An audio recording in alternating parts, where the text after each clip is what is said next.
Viendo la línea comunitaria y de grupos, ¿cómo reaccionó su comunidad de San José ante la invasión? ¿Hubo una respuesta colectiva o predominó el caos? Bueno, no hubo mucha reacción así, sin embargo sí había grupos, incluso el representante en ese tiempo había organizado un pequeño grupo y tenían que precisamente ellos empezaban a llamar, y también era de San Carlos, pues más que nada venían de San Carlos llamando a la gente que había que venir a coger las armas, habían con los anteparlantes estos, los megáfonos, diciendo que había que recoger coger las armas para ya defender a la patria y todo esto, ¿ves? Pero los grupos estos tenían miedo, así que ni siquiera se organizaron que para llegar hasta Campana, y creo que ahí le entró un ataque a uno, al principal jefe del grupo, y tuvieron que regresarse para atrás porque no pudieron avanzar porque el hombre se iba a morir en el camino. Entonces a ellos sí les afectó bastante ese episodio, porque incluso, pues imagínense, quedaron enfermos y siguieron en eso. Correcto. ¿Usted recuerda alguna historia o anécdota específica de personas cercanas a usted durante la invasión? Bueno, así cercana, no tanto, sino que digamos los amigos y compañeros de trabajo. Pues los compañeros de trabajo estaban muy preocupados. Se escuchaban ruidos, pero me imagino que nos daba risa porque decían que nos iban a invadir a nosotros a través de barcos porque estaban a la orilla de la playa, y total que era el propio radio que traqueaba y hacían ruido, decía que eran pero ese era de los mismos que veíamos, y ya en ese momento, como había pasado el día realmente de la invasión, pero eso siguió porque los helicópteros de la fuerza de los Estados Unidos bajaban así bajitos, pasaban bajititos por todas partes, y entonces eso había algo de que la gente que quedaba un poco asustado por eso, ¿no? Y pensaban que era que nos iban también a bombardear, a tirarte algo, ¿no? Pero ellos estaban más que nada buscando. Y otros compañeros que eran policías, que trabajaban muy cerca de nosotros, que estaban en Chorrera, se vinieron por la montaña y llegaron aquí a San José, ¿ves? Donde fueron asistidos por su familia, que le daban comida aquí al río y estas cosas. Así que imagínate. Prácticamente estaban escondidos en ese entonces. Exactamente. Y viendo esto, que se encontraba una base en Río Hato. ¿Cómo fue ese movimiento de Río Hato a Panamá? ¿Recuerda usted ese proceso? Bueno, no, pero sí, porque en esa noche de la invasión, pues ellos pegaron a todos los grupos esos, porque la policía, el gobierno estaba organizado entre grupos ya de guerra, y entre ese que estaba más cerca de nosotros, pero había de Chorrera, y incluso habían militares que vivían aquí, ¿ves? Aquí había un que Guayosiero vivía aquí, y había un Ramiro Cal vivía aquí, había otro que también vivía la secretaria de Noriega, que se llamaba Rosa Tazón, aquí en Punta Barco. O sea, todas esas casas fueron bombardeadas, ¿ves? Porque se asumía que Noriega estaba en una de esas casas. Y esas casas sí fueron saqueadas porque ya la gente se tomó lo que veían, como veían que en Panamá estaban saqueando todo, ¿ves? En los supermercados, los bancos, etcétera. Y sabían donde la gente cargaba, empezaron por acá también así, y esas casas las destruyeron y se le llevaron todo, algunos lo dejaron, pero ni los pisos de aquellas casas. Muy interesante. ¿Y cómo usted percibe los cambios en Panamá desde entonces hasta ahora?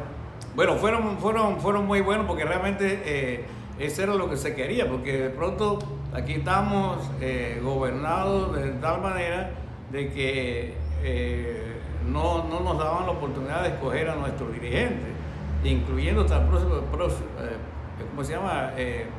propios presidentes, que podían anochecer un día con un presidente y al día siguiente salía con otro, y quitaban a uno y ponían al otro, y todo eso Eso era lo que no queríamos. Y habían ya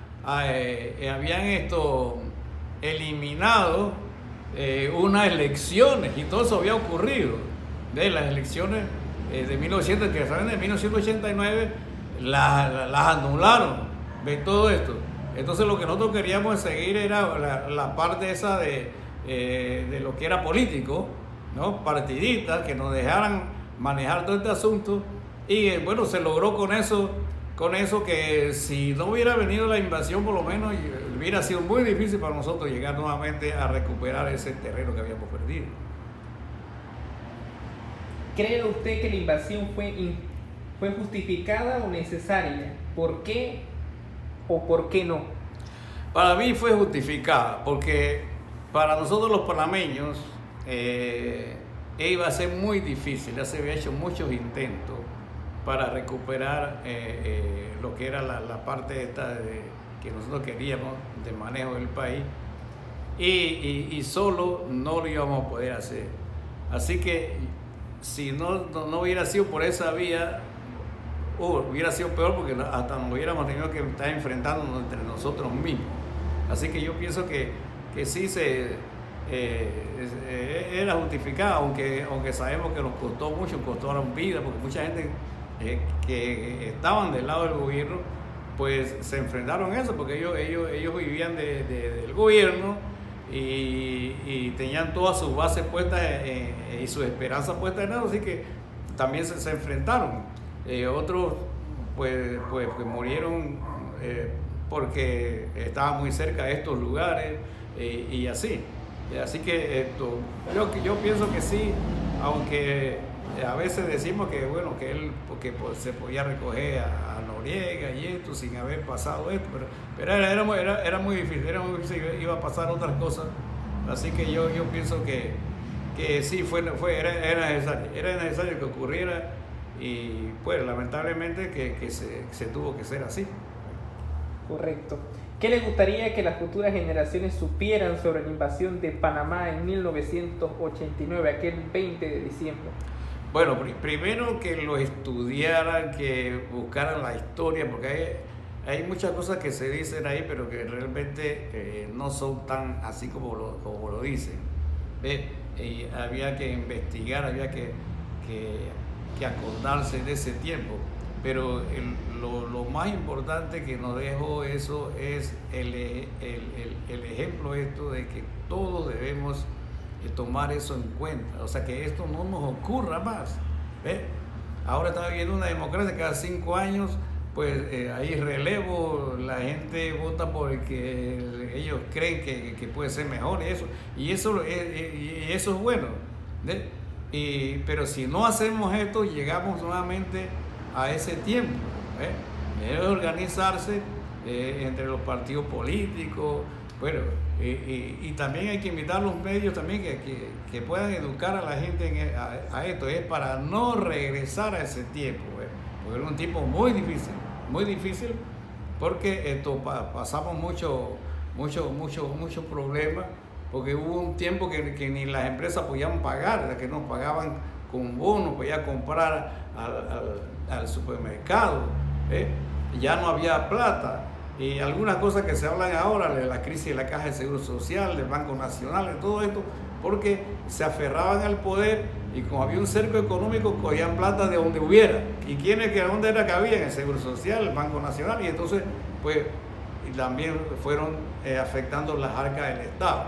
Entonces eso no debe de darse, y todos debemos de ponernos a trabajar en ese asunto para no volver a llegar a ese. Correcto.